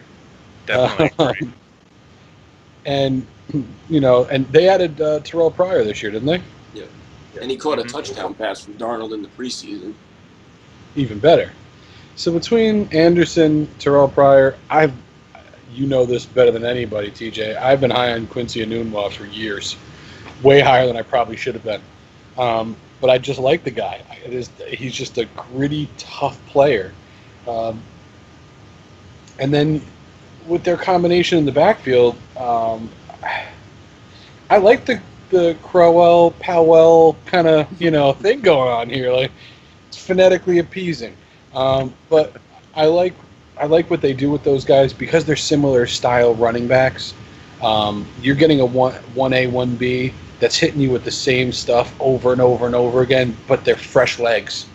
It's like somebody you're fist fighting six guys and they can just keep tagging each other in to beat the hell out of you and you're fighting by yourself. It's kind of what I feel like when I watch them run, just because they're both similar backs. Now we flip over to Detroit, who I agree with you, Casey. I hate Matthew Stafford, just as a human, because of how many times he's cost me games in fantasy football because he should have had a blowout game, and instead he went out there and threw 2 interceptions, 185 yards, and got strip sacked 4 times. It's just I don't understand what it is with this guy, because then he'll come out the next game and look like Tom Brady revisited. It's ridiculous. I do like that they added LeGarrette Blount. I do think he's a good workhorse that can hopefully give a little bit more breathing room for Stafford, because he can actually do some damage. I'm still not sold on Golden Tate as a number 1. I feel like, to be honest with you, I feel like ever since the man, the myth, the legend Megatron retired, that their receiving core has just never recovered. They haven't been able to fill that by adding multiple. They haven't been able to do it. I like Marvin Jones. I don't even. Who did they cut Amir Abdullah?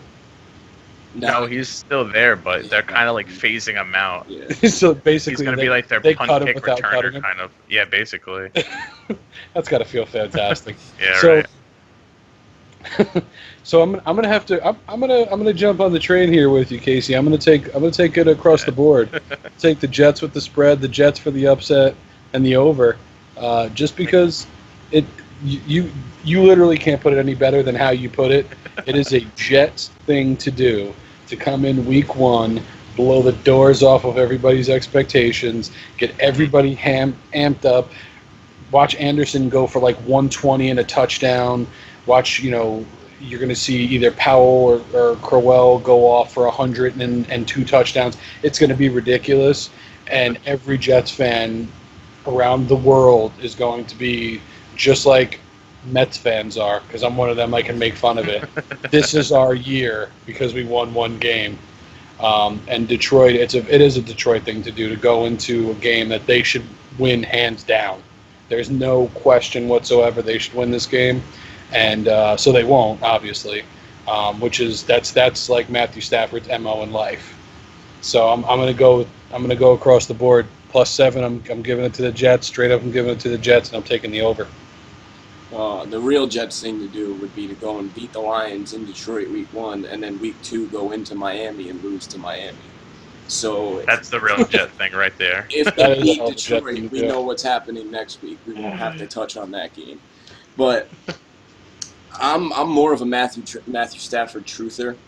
I think Matthew Stafford is incredible, and I think he's gotten a raw deal. He's been on some shitty teams with defensively. I mean, you look at last year alone, I think he led 4 game-winning drives or comeback drives in the regular season. I mean, you can't put that much on your quarterback week in and week out and say, go make this happen every week. Go score a game-winning touchdown. Go do this to win us the game every single week. You just can't expect that from him. But then he gets the blame when, something like, you take a look at, I think it was it the Seattle game last year where the referees ran the clock out when it looked like or it was the Falcons. I'm sorry. No, it was the Falcons. Yeah. Because we were texting during that, and I was Yeah, that was confused week 2, I think, as last to year. how that was even how he was down, or it wasn't a touchdown, or there was no time left on the clock. One of those 3 scenarios should have been the opposite. So that's a raw deal, in my opinion, for Stafford. He made the play. He did what he had to. So I think he unfairly gets a lot of the blame, but I think the Lions as a whole are going to turn a corner this year with Matt Patricia there. I really like Matt Patricia. He's a defensive-minded coach. He's a Bill Belichick disciple. But giving 7 is a bit high. But it is Sam Darnold's first NFL game. Chris, as you mentioned, he's the youngest starting quarterback in the history of the NFL, or since the merger. The Jets do have some weapons and an improved defense, so I'll say the Jets with the spread. I'm going to take the Lions straight up, and I'm going to take the under on the over-under. This is a game I think it's a 24-17, 24-20 type game.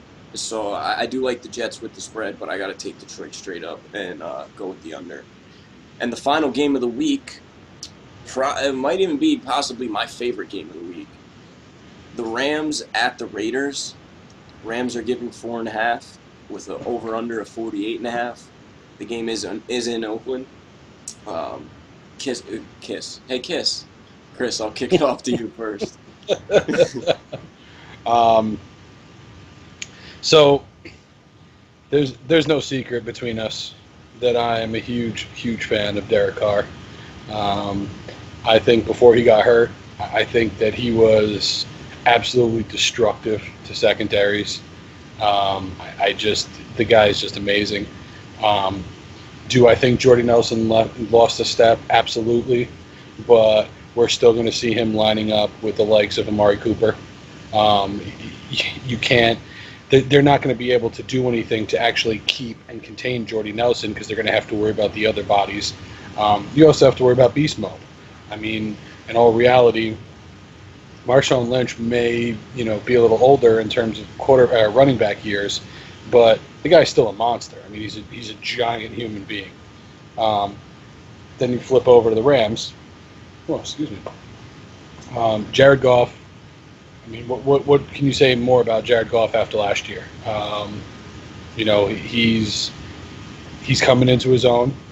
Todd Gurley is just an insane human being, and quite possibly, I have Todd Gurley finishing as top 2 fantasy running backs this year, number 1 or 2. He's just too freaking good. And then did they add Sue this year or last year? They added him this year, right? This year, yep. And they just signed Donald to an extension, so he'll be there. He'll be in. Or last year they signed him to wasn't it this year? Recently. They just signed him to an extension like last week. Yeah. Just happened. Yeah, I thought I remember seeing that. Yeah, so they just. Yep. I didn't mean to interrupt you, but they have Donald will be in there week 1 as well. Right. Then you got to take into account they still have Aqib Talib. They still have Marcus Peters. This Rams team is a lot more stacked than people think. They have one of my favorite, and I know you hate that he's one of my favorites, but Brandon Cooks. I think Brandon Cooks can be an effective weapon. The problem I have here is their number one's who? Robert Woods, right? Or Kupp? Cooks, Woods, and then Kupp's in the slot. Okay. So none of them inspire fear in a secondary. None of them. Kupp, maybe a little bit, because he's kind of a tough matchup in the slot. But Brandon Cooks, he's a speedster. If you put help over the top, you pretty much eliminate what he brings to the table. And that was seen. He had Tom Brady as his quarterback and had probably one of his most inefficient years that he's had since he's been in the NFL. So the plan is out. Everybody knows now. You want to shut down Brandon Cooks, safety help over the top, and he's the new age Deshaun Jackson. They figured out how to get rid of him and cover him. I like this game. I like the fact that it's in Oakland. The fact that Oakland's getting 4.5. I like. I think with the spread, Oakland takes it at home because I think this is going to be a 3-point game, maybe even a 2-point game. Straight up, though, I think the Rams take it. I think the Rams are going to win the game. I think it's just going to be a really, really close, drag down, knockout kind of game. I think losing Khalil Mack for the Raiders is going to hurt them a little bit too. So I'm not 100% confident on the spread, but I think it's going to be a 2-3 point game. It could wind up being something crazy like a 5-point game, which would really suck. But I definitely think the Rams take it straight up. As for the over/under of 48.5, I mean, these are two teams that are brutal teams. So I'm going to go with the over on that. It's a semi-confident over because I could definitely see it being 23-23, but I can also see it being 35 to 28. So I'm going to say Raiders with the spread, Rams straight up, and the over. To be honest, I think I'm a little surprised that the Raiders are only getting 4.5 points here. Because, I mean, even after just getting rid of your best player, like, you figured you might get a couple more, especially going up against the Rams, who I think could be Super Bowl contenders this year with that defense and that offense combined, what it's supposed to be. But I'm definitely going to go and take the Rams, even just giving the 4 points, because I think that this could be like a 10 to 14 point game. I don't know. I just don't really have faith in the Raiders. I like them. I like their offense a lot, but their defense is so horrible now. Especially without Khalil Mack, like the only thing they could do is get a little bit of pressure on the quarterback, and now they can't even do that. So I'm definitely gonna have to take the Rams, giving 4.5, and take them straight up. As for the over/under at 48.5, like I think that this is gonna be over for this game because both teams do have really good offenses, so they're gonna be able to score in this. It's just I think the Rams are gonna be able to score a lot more than the Raiders are. I agree. I'm taking the Rams across the board, and I'm taking the over. Khalil Mack is that big of a loss to a defense that was reeling as it was. They still have Bruce Irvin, who's a solid pass rusher, but he's a nice complementary pass rusher. He's not, he's not going to lead a defense. I just don't. I was amped about this Raiders offense coming into the season with Jordy Nelson, Amari Cooper, and Martavis Bryant. Bryant hasn't panned out. There's been talks about them. He wasn't going to make the team coming out of training camp. And Jordy Nelson had 1 catch for 4 yards in the preseason. I know it's preseason, but there's a chemistry thing that you want to see. You want to at least see targets. They don't have to catch them all, but you want to see the quarterback throwing that way, showing that they have faith in them. I haven't seen that from Carr and Jordy Nelson at all. I do like Carr. I think he's a good quarterback, and I love the addition of John Gruden. I just don't think the Raiders have enough offensively to keep up with the Rams or defensively to stop the Rams. I think you look at the Rams' offense, and they're, in the entire NFL, are a top 5 in terms of well-balanced offense. You have a good quarterback, you have a great running back, and you have a very deep wide receiver core. So you add that, and they have young tight ends, Tyler Higbee being the main. I really like their defense as well. Adding Sue, pairing him with Donald. You add Marcus Peters and Aqib Talib. I really like the Rams, Casey. Like you said, they're a Super Bowl contender to me. I think Brandon Cooks is. I think I had him ranked as a top 15 wide receiver in our fantasy rankings this year. I'm high on Cooks. I'm high on Woods. I'm high on Kupp. I'm high on Goff. I'm high on Gurley. I'm high on the Rams. So I'm going to have to take the Rams with the spread. I'm going to take the Rams straight up. And I like this game to be over the 48.5. But thanks for joining me, guys. I just want to run through quick. As far as next week, I'm not sure who will be on. We'll post it. If you follow us on Twitter, we'll post it on the Twitter. I'll let you know who will be on the show next week. If you play DFS, you can tune in tomorrow night. We'll do a DFS show. I think, Casey, you're going to be on that one. Chris, I believe you're busy. You have some prior engagements, so I don't think you'll be joining us tomorrow night. But you just want to run through, say your goodbyes, and where they could find you on Twitter. Chris? Yeah, you can find me at Hazazel_TNBS. It's the easiest way to get me.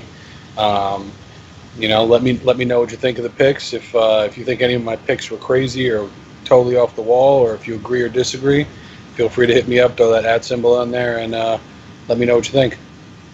You can find me on Twitter at Smitty15155. Let me know if you got any questions or concerns, or you just want to make fun of me for what I said. All right. And I've been your host, Tommy, aka Millsy. You can find me on Twitter at Millsy021. Really appreciate you joining us today. And don't at me, bro.